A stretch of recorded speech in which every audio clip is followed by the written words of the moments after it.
Bonjour et bienvenue sur la chaîne YouTube du Nouveau Détective.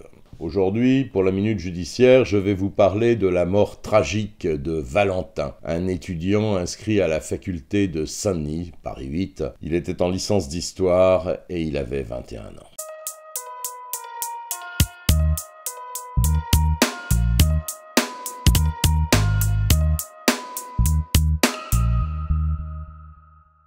Mercredi 1er mars, Valentin passe sa soirée avec des amis, il rentre chez lui vers 1h30 du matin. Et à partir de cet instant, il ne répondra plus jamais aux appels. Samedi 4 mars, en fin de journée, ses amis, inquiets d'être sans nouvelles de leurs camarades, décident de se rendre chez lui, à son domicile, soit au 6 de la rue de la Cure, à Paris dans le 16e.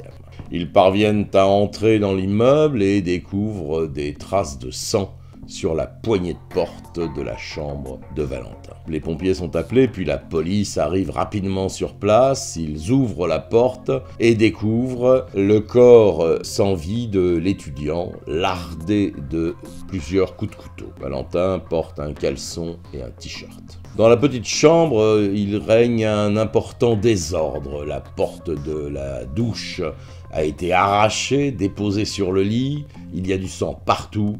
Tout a été retourné. Les policiers retrouvent l'arme du crime sur place, un couteau de cuisine dont la lame est tordue. Qui pouvait en vouloir à ce jeune homme sans histoire? C'est ce que les hommes de la brigade criminelle vont devoir trouver. Un témoin qui habite l'immeuble va donner une information capitale qui va sérieusement accélérer l'enquête. En effet, l'homme affirme avoir été menacé par un individu qui voulait pénétrer dans l'immeuble. Il était 5h10 du matin, c'était dans la nuit de mercredi à jeudi. Et le témoin, apeuré, lui a permis l'accès aux parties communes. Une fois chez lui, ce témoin appelle la police pour signaler les faits. La BAC nuit du 16e se rend sur place et après avoir effectué des vérifications dans le hall et aux alentours, ils n'ont rien trouvé d'anormal. Ils quittent les lieux et font un rapport. Par chance, l'immeuble est équipé de vidéosurveillance et donc, après la découverte de l'assassinat de Valentin, les hommes de la crime vont pouvoir visionner les enregistrements et retrouvent la trace à 5h10 du matin, donc dans la nuit de mercredi à jeudi, l'individu a été filmé. Il pénètre effectivement sous la menace à 5h10 et n'en ressort qu'à 8h30. Il est donc resté plus de 3 heures avec la victime. Pour le reste de l'enquête, c'est la téléphonie qui va, une fois encore, se révéler déterminante. Un suspect de 24 ans est identifié et interpellé par la brigade criminelle moins de 4 jours après la découverte du corps de Valentin.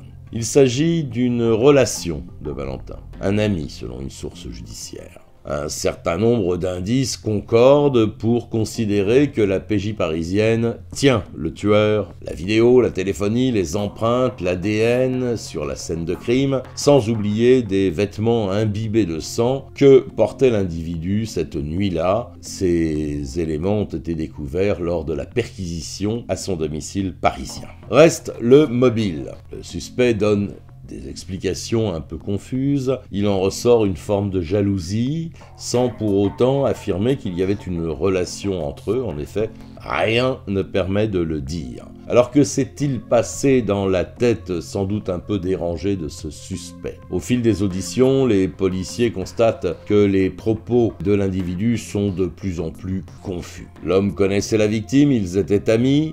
Il est également établi que Valentin n'avait pas rendez-vous avec le suspect cette nuit-là. Alors que s'est-il passé entre 5h10 et 8h30? Que se sont-ils dit? Qu'est-ce qui les a opposés au point de déclencher une telle fureur meurtrière? Malheureusement, nous ne le saurons peut-être jamais, car l'état de santé mentale du suspect semble s'aggraver et après la consultation d'un expert psychiatre, il a été décidé que son état n'était pas compatible avec la mesure de garde à vue. Valentin était un type bien, impliqué dans diverses associations d'aide, telles que les Restos du Cœur et bien d'autres encore. Il rêvait de devenir journaliste, mais un homme au passé psychiatrique un peu chargé en a décidé autrement. Destin tragique de Valentin dont l'existence était vraiment tournée vers les autres et il n'avait que 21 ans. Voilà, c'était la Minute Judiciaire. Je vous dis à la semaine prochaine sur notre chaîne YouTube, celle du Nouveau Détective, où j'aborderai une nouvelle affaire.